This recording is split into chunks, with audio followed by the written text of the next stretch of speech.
여러분들 탈무드라고 아시죠? 탈무드라고 한번 다들 들어보셨죠? 탈무드가 뭐냐면 그 유대인들의 율법을 그 판결에 관해서 해설한 해설집이에요. 해설집이다 보니까 거기에 여러 지혜들이 담겨 있거든요. 그래서 유대인들의 지혜다라고 많이 알려져 있습니다. 자, 그 탈무드에 있는 한 대목인데요. 그 내용에 이런 이야기가 있어요. 이 세상에서 가장 똑똑하고 현명한 사람은 누구인가? 이 세상에서 가장 똑똑하고 현명한 사람이 누구냐면 모든 사람에게 늘 배우려는 자세를 가지고 사는 사람이다. 자, 이 세상에서 가장 강한 사람은 누구인가? 자기 자신을 이기는 사람이다. 이 세상에서 가장 부유한 사람은 누구인가? 자기가 가진 것에 만족하면서 감사하는 사람이다 라는 대목이 있습니다. 자기가 똑똑한 줄 알고 돈이 많다고 권력을 가졌다고 해서 잘난 게 아니고 부자가 아니라는 것이죠. 가진 것에 감사할 줄 아는 사람이 진짜 똑똑하고 힘이 있고 부자입니다. 자, 또 집과 무덤의 차이를 아세요? 집과 무덤이 있는데 그 같은 점도 있겠지만 차이점이 뭘까요? 뭐 여러 가지가 있겠지만 어느 한 곳에 자리를 차지하고 있고요, 위치하고 있고 또 공간을 가지고 있다는 점에서는 또 공통점이 있습니다. 자, 차이가 있다면 뭐 산 사람이 들어가고 죽은 사람이 들어가는 것도 있겠지만 뭐가 있고 없냐 차이가 있냐면 문이 있고 없고가 차이가 있죠. 창문이 있는 게 그 차이가 있습니다. 밖에서 안을 볼 수가 있고 안에서 밖을 볼 수가 있고 문을 열고 들어가서 또 창문을 통해서 자기의 모습을 보고 스스로 돌아볼 수 있는 것이 그 문과 창문입니다. 자, 내 삶을 오고 가면서 평온한 공간으로 만들 것이냐 아니면 어두컴컴하고 꽉 막힌 무덤같이 만들 것이냐는요, 전적으로 그 문으로 드나드는 자기 자신에게 달려있다라는 겁니다. 자, 그런데 이 문과 창문과 같은 역할을 하는 것이 있는데요, 그게 뭐냐면 감사입니다. 감사하는 마음으로 우리 삶의 문과 창문을 딱 달아보면요, 그 속에 그것을 통해서 보면 평안하고 안락하고 쉼이 있는 공간이 될 것이고요, 또 기쁨과 풍요가 넘치는 곳이 될 것입니다. 자, 그러나 오늘 말씀해 보니까 문도 창문도 없고 그러니까 감사하지 못하는 서기관들이 나옵니다. 경건해 보이도록 그렇게 보이기 위해서 자신을 그럴싸하게 포장해서 사람들로부터 존경과 환심을 사지만 실상은 그 속은 과시하고 또 가식과 위선으로 가득 찬 사람들이 바로 서기관들이었습니다. 그들은 이스라엘의 성경 교사를 자처했지만 성경에 나타난 그리스도를 제대로 이해하지 못하고 제대로 가르치지도 못했습니다. 그러면서도 대접받기를 좋아했고요, 사람들이 보는 데서 길게 기도함으로 자기들을 포장했어요. 자, 그러나 예수님은 그들의 실체를 꿰뚫어 보시고 그들의 과시에 속지 않으시고 오늘 말씀에서 이렇게 말씀하십니다. 자, 그러면 오늘 질문과 함께 말씀을 살펴보겠습니다. 1번을 보시면 예수님은 서기관들의 부족한 가르침을 보완하십니다. 서기관들은 그리스도에 대해 무엇이라 말했습니까? 서기관들이 뭐라고 하냐면 35절에 나오죠. 35절 함께 읽어보겠습니다. 예수께서 성전에서 가르치실세 대답하여 이르시되 어찌하여 서기관들이 그리스도를 다윗의 자손이라 하느냐. 자, 다윗의 자손이라고 합니다. 서기관들이 그리스도를 뭐라고 하냐면 다윗의 자손이라고 하죠. 자, 서기관들이 그리스도를 다윗의 자손이다라고 말하기는 해요. 자, 근데 여기서 말한 그리스도가 예수님을 가리키는 그리스도는 또 아니에요. 우리는 예수 이꼴 그리스도, 예수는 그리스도라고 이렇게 인식하고 있지만 지금 당시의 서기관들은 그리스도, 그러니까 구약에서 자기들이 믿고 있는 메시아는 그리스도는 그런 존재가 이제 올 텐데 그 그리스도는 다윗의 자손 중에 올 거다, 그렇게만 알고 있기 때문에 다윗의 자손이다라고 대답하고 있는 거예요. 자, 그러면 왜 다윗의 자손이라는 대답이 나왔냐 하면 하나님은 사무엘하 7장에서 다윗에게 영원한 약속의 말씀을 주셨죠. 사무엘하 7장 9절에 보시면요, 내가 가는 모든 곳에서, 다윗에게 하는 말씀이에요. 네가 가는 모든 곳에서 내가 너와 함께 있어 내 모든 원수를 너 앞에 멸하였은즉 땅에서 위대한 자들의 이름과 같이 내 이름을 위대하게 만들어주리라 라고 하시면서 지금 다윗에게 왕위와 관련된 그 약속의 말씀을 이렇게 주셨습니다. 이스라엘 백성들은 지금 비록 자기들은 이방, 그러니까 로마의 압제 아래에 있지만 언젠가는 이렇게 다윗의 자손 중에 한 사람이 와서 왕위를 회복하고 이스라엘을 견고하게 할 것이라고 믿었습니다. 그 존재가 바로 그리스도 메시아고요. 자, 그것을 서기관들은 알고 그 내용을 가르치고 있었어요. 근데 그 서기관들이 알고 있는 내용은 반쪽짜리였습니다. 반쪽짜리. 그리스도, 그러니까 메시아가 다윗의 후손으로 오신다는 것은 사실이죠. 팩트예요. 하지만 이스라엘 백성들 또 서기관들이 기다리는 메시아는요, 지금 이스라엘의 나라를 정치적이고 군사적으로 다시 회복하고 새로운 나라를 세워주실 분으로만 기다리고 있었던 것입니다. 자, 근데 이 성경에서 말하는 메시아는요, 그들이 기대하고 원하는 방향의 구원을 가져올 메시아가 아니라 영적으로 인류를 구원할 메시아, 영적인 메시아였습니다. 또 그 메시아라는 존재가 지금 눈앞에 있는 예수라는 분이지만 그것조차도 모르고 있는 상황이기 때문에 반쪽짜리 믿음이라는 것이죠. 자, 2번을 보시면 다윗은 시편에서 그리스도를 무엇이라 부릅니까? 36절, 37절 말씀인데요. 또 같이 한번 읽어보겠습니다.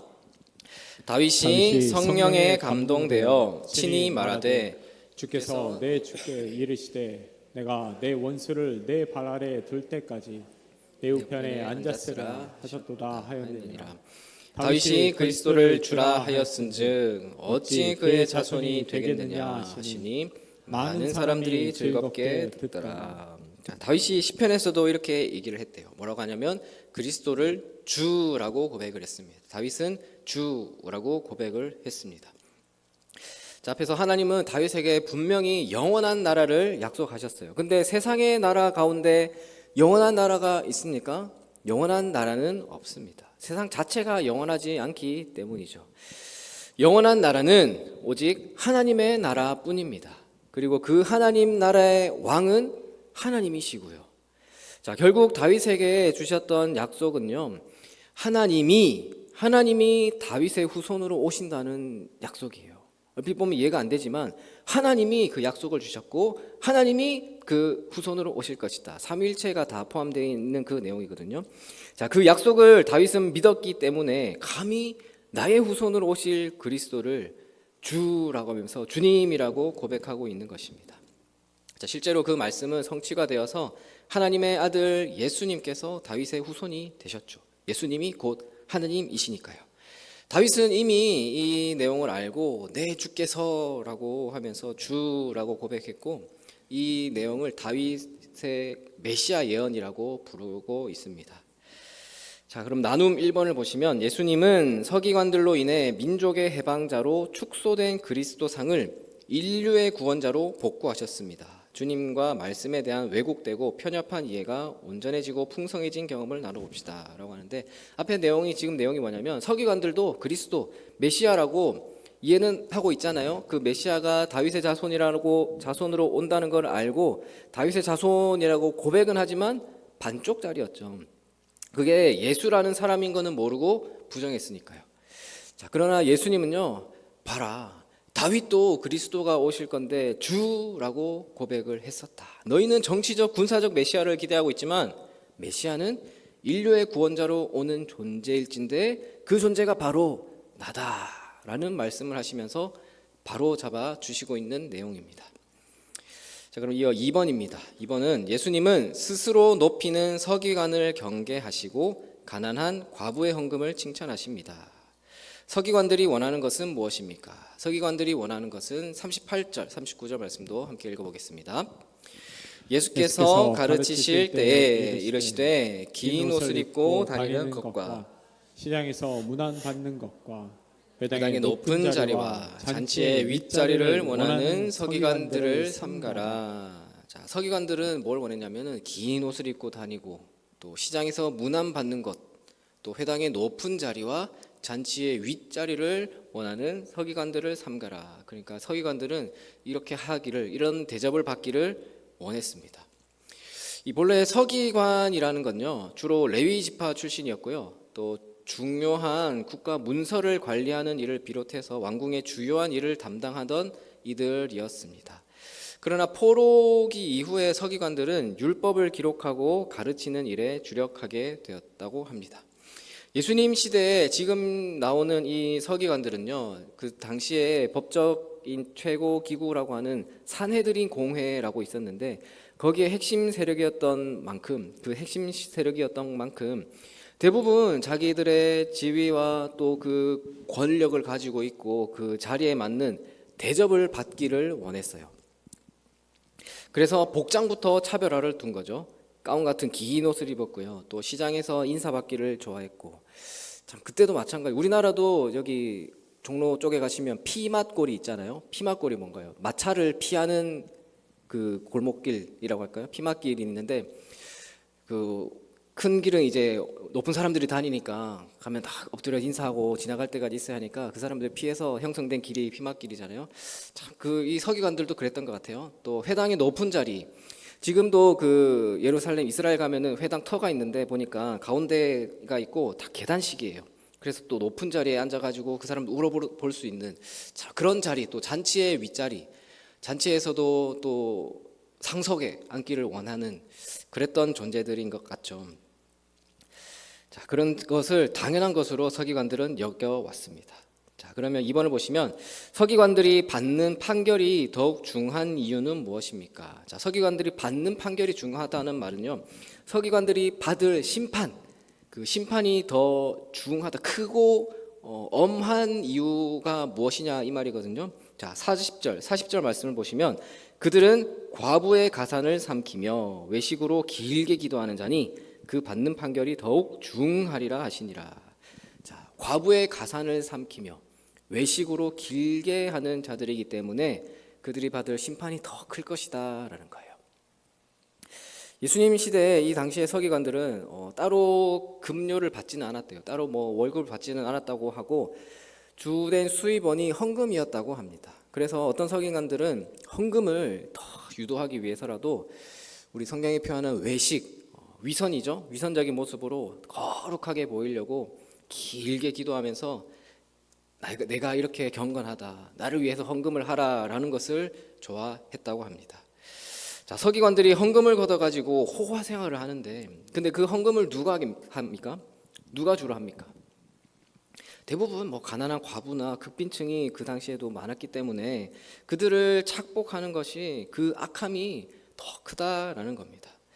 예수님은 이러한 서기관들에게 임할 심판이 더 엄중할 것이라고 경고하십니다. 그들의 외식에 사람들은 속아서 넘어갈지언정 하나님은 속지 않으실 것이기 때문이고요. 자, 그럼 3번에 보시면 예수님이 가난한 과부의 헌금을 칭찬하신 이유는 무엇입니까? 43절, 44절도 함께 읽어보겠습니다. 예수께서 제자들을 불러다가 이르시되 내가 진실로 너희에게 이르노니 이 가난한 과부는 헌금함에 넣는 모든 사람보다 많이 넣었도다. 그들은 다 그 풍족한 중에서 넣었거니와 이 과부는 그 가난한 중에서 자기의 모든 소유 곧 생활비 전부를 넣었느니라 하시니라. 예수님이 그 여인의 헌금을 칭찬하신 이유가 뭐냐면, 자, 다른 사람들은 다 풍족한 중에서 넣었거니와 이 과부는 그 가난한 중에서도 자기 모든 소유를 다 넣었기 때문에 칭찬을 하십니다. 참 요즘 시대에 문제가 되는 게 뉴스에서 많이 보셨죠.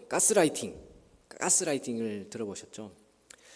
이게 계속해서 듣다 보니까 내가 지금 잘못된 거, 내가 틀린 거를 모르는 거예요. 이 과부는 지금 서기관들에게 일종의 가스라이팅을 당해온 겁니다. 위선적인, 그러니까 그 가식적인 그 모습을 보면서 헌금을 착복해서 과부의 가산마저 삼키려던 그 서기관들은요, 계속해서 헌금을 더 크게 하라고, 많이 하라고 강조했을 것이고요.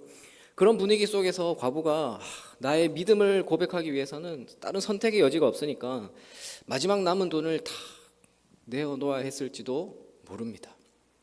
근데 그렇다고 해서 이 과부의 헌신이 폄하되는 것은 절대 아닙니다. 어떤 이유에서건 그 여인은 서기관에게 보이기 위해서가 아니라 하나님께 믿음을 고백하기 위해서 자기 모든 것을 다 드린 거고요. 예수님은 그 중심을 아시기 때문에 그녀의 헌금을 많다고 크다고 인정을 하시는 겁니다. 왜냐하면 하나님은 물질의 크기, 양이 많고 적고가 아니라 중심의 고백을 보시는 분이시기 때문이죠. 자, 그러면 이제 전체적으로 다시 정리하고 마무리하겠습니다. 오늘 말씀에서 예수님께서는 그리스도가 누구인지에 대해서 가르쳐 주십니다.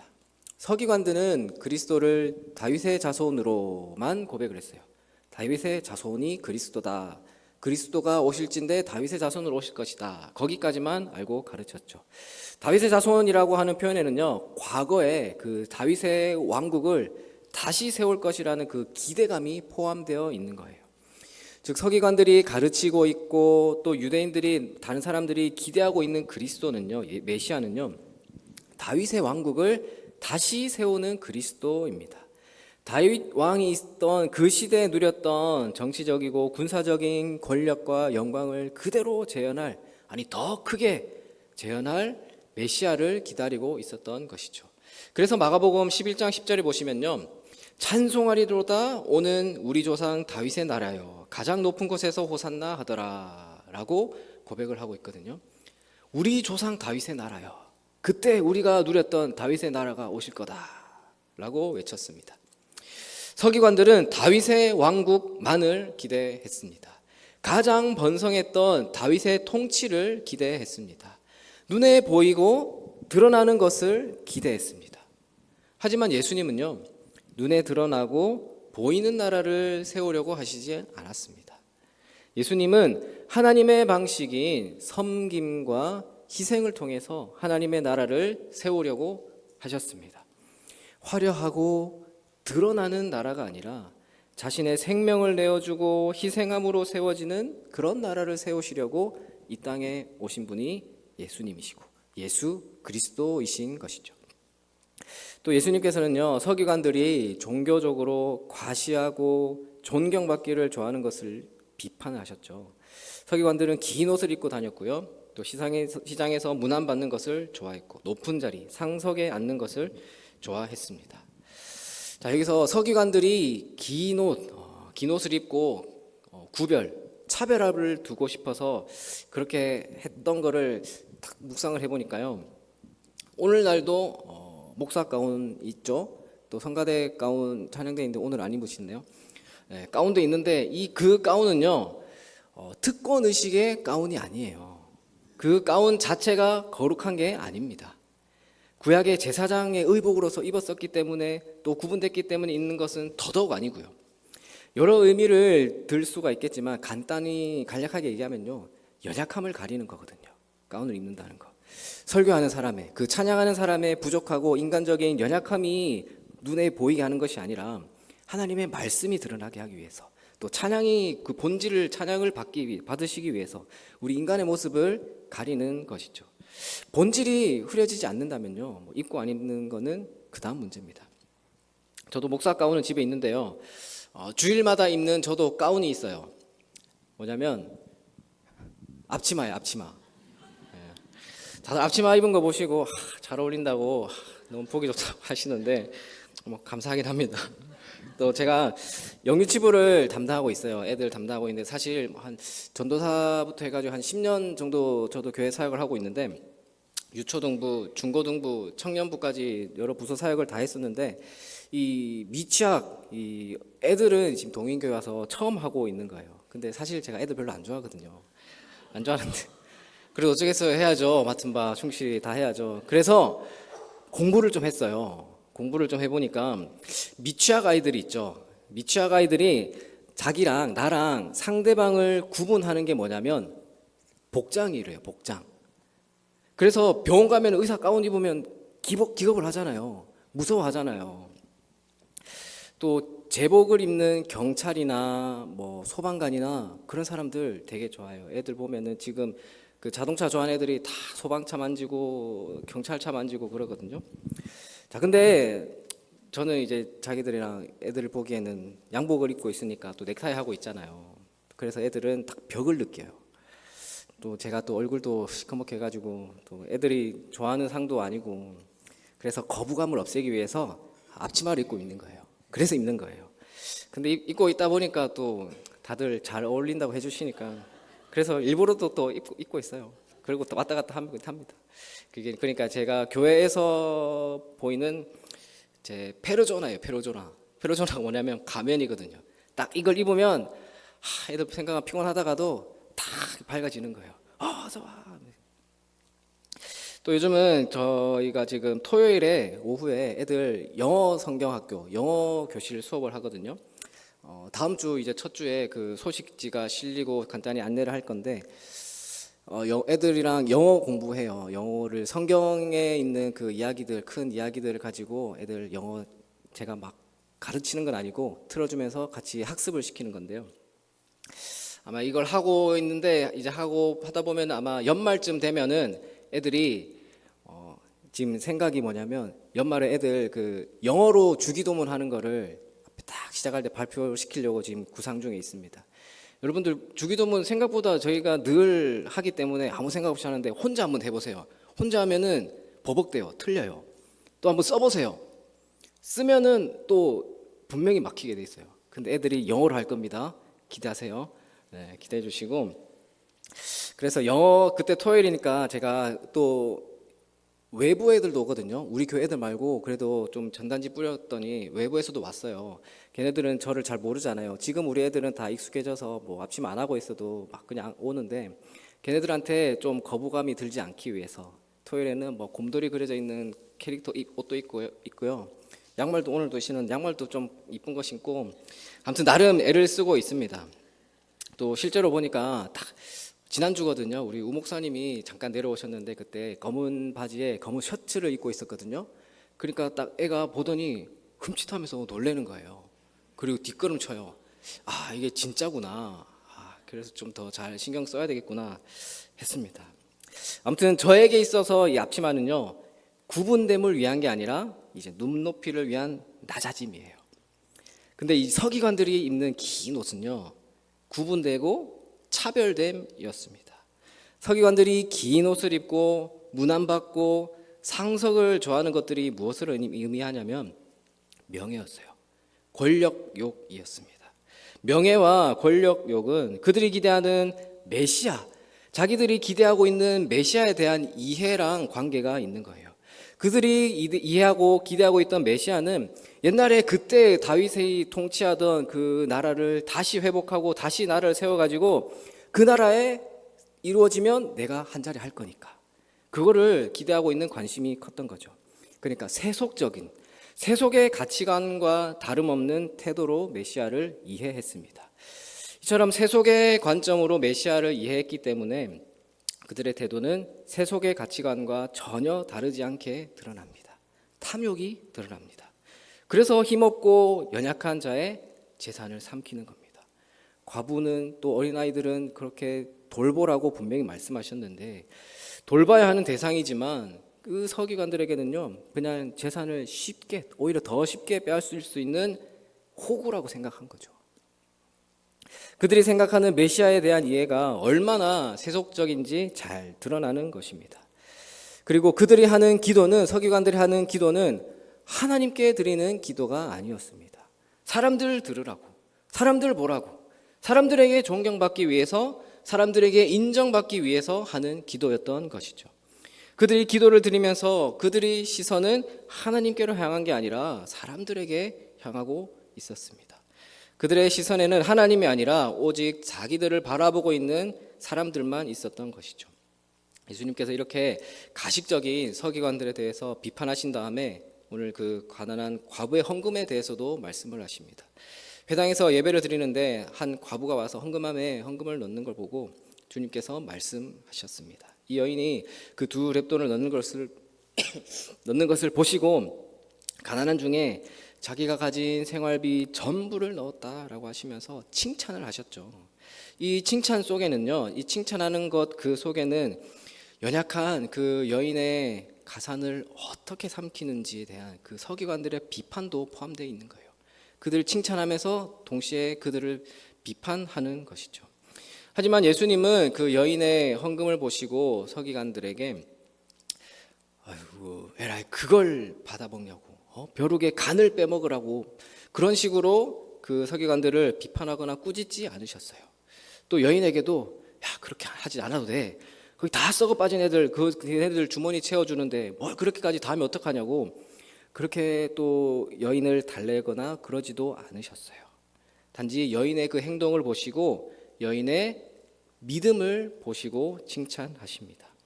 이 여인의 행동은 자신의 전부를 바쳐서 하나님과 이웃을 사랑한 모습을 보여주는 것이죠. 자신의 생활을 할 수 없는 상황에서도 두 랩돈 중에 한 랩돈, 2개 있으니까 하나만 넣는 것도 아니라 전부를 넣었습니다. 그러니까 생명을 주님께 드립니다. 나의 모든 것을 주님께 맡깁니다라는 믿음의 고백인 것이죠. 예수님께서는 이 여인의 헌금을 가장 크게 보셨습니다. 그 이유가 무엇입니까? 하나님께 자기의 모든 것을 드렸기 때문입니다. 적은 것을 드린 것이 아니라 자신의 모든 것을 드렸습니다. 모든 것을 드렸다는 것은 하나님께만 자기의 삶을 맡긴다라는 것을 의미합니다. 이 여인의 믿음의 모습을 통해서 헌금을 하니 많이 헌금의 액수에 관해 이런 얘기가 아니라요.